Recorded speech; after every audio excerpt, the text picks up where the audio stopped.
மதுரை மாட்டுத்தாவணி பேருந்து நிலையத்தில் paver block நடைபாதையை அதிகாரிகள் இடித்து தள்ளி இருக்கின்றனர். இதனை நாம் உடனுக்குடன் நேரலையில் பார்த்து வருகிறோம். நடைபாதையை ஆக்கிரமித்து கடைகள் அமைக்கப்பட்டதா என்று விசாரணை நடத்த வேண்டும் என்றும் பொதுமக்கள் கோரிக்கை விடுத்திருக்கிறார்கள். இதனை நாம் உடனுக்குடன் நேரலையாக பார்த்து வருகிறோம்.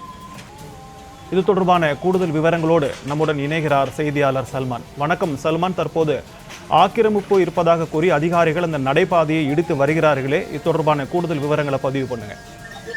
மதுரை மாட்டுத்தாவணி பேருந்து நிலையத்தில் பல்வேறு மாவட்டங்களுக்கு செல்லக்கூடிய ஏராளமான பேருந்துகள் இயக்கப்பட்டு வருவதால் நாள்தோறும் ஆயிரக்கணக்கான பயணிகள் வந்து செல்லக்கூடிய ஒரு சூழலில் மதுரை மாட்டுத்தாவணி பேருந்து நிலையத்தில் நுழைவாயில் பகுதியில் இருக்கக்கூடிய ஆக்கிரமிப்புகளை மாநகராட்சி அதிகாரிகள் அகற்றினார்கள். இந்த பணியின் பொழுது அந்த வழியாக பயணிகள் பயன்படுத்தக்கூடிய நடைபாதையையும் ஆக்கிரமிப்பு என கூறி அவர் அகற்றிய சம்பவம் மிகப்பெரிய ஒரு சர்ச்சையை ஏற்படுத்தி இருக்கிறது. ஏனென்றால் அந்த மாட்டுத்தாவணி பேருந்து நிலையத்தில் வரக்கூடிய அந்த பேருந்துகளிலிருந்து இறங்கக்கூடிய பயணிகள் பயன்படுத்தக்கூடிய அந்த நடைபாதை முழுவதுமாக இடிக்கப்பட்டதன் காரணமாக பயணிகள் முழுவதுமாக சாலையின் நடுவே செல்லக்கூடிய ஒரு சூழலில் அதிவேகமாக வரக்கூடிய பேருந்துகள் பயணிகள் மீது மோதி தொடர்ந்து விபத்து ஏற்படக்கூடிய ஒரு சூழல் உருவாகி இருக்கிறது. அதே போன்று ஆக்கிரமிப்புகளை அகற்றிவிட்டு 2 அடிக்கு பள்ளம் தோண்டி இது போன்ற ஒரு ஆக்கிரமிப்பு முயற்சிகளை எடுத்திருக்கிறார்கள்.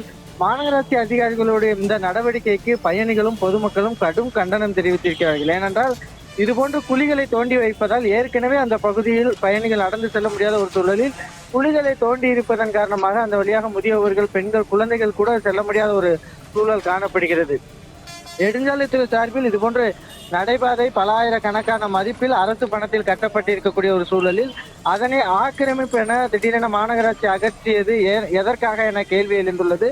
அதே போன்று நெடுஞ்சாலைத்துறை அதிகாரிகள் ஆக்கிரமிப்பு பகுதியில் ஏற்கனவே இது போன்று எப்படி அரசு நிதியில் இது போன்று நடைபாதை அமைத்தார்கள் என்ற ஒரு கேள்வியும் கூட எழுந்திருக்கிறது. எனவே இது போன்ற நடைபாதை அமைத்ததில் ஏதேனும் முறைகேடு நடந்துள்ளதா என்பது குறித்தான விசாரணை நடத்தப்பட வேண்டும் எனவும் மாநகராட்சி அதிகாரிகள் இது போன்று பொதுமக்கள் பயணிகள் நடந்து செல்வதற்கான நடைபாதை இல்லாமல் வெறும் சாலைகளில் பொதுமக்களை நடக்க விடுவது குறித்தான கடும் ஒரு சர்ச்சையும் கூட ஏற்பட்டிருக்கிறது. சிக்கந்தர்.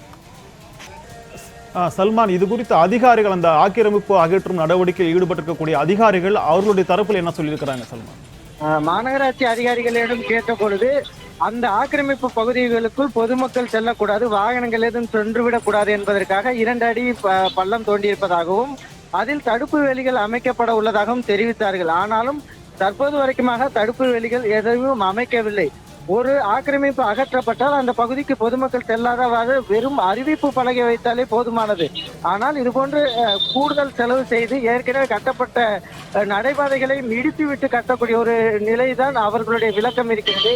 இது தொடர்பாக நெடுஞ்சாலைத்துறை அதிகாரிகளிடம் கேட்ட பொழுது நெடுஞ்சாலைத்துறை அதிகாரிகள் முன்னதாக பணிபுரிந்தவர்கள் எதற்கும் இது போன்று ஆக்கிரமிப்பு கட்டியுள்ளார்கள் என்பது குறித்து விசாரணை நடத்த உள்ளதாகவும் கூட தெரிவித்திருக்கிறார்கள்.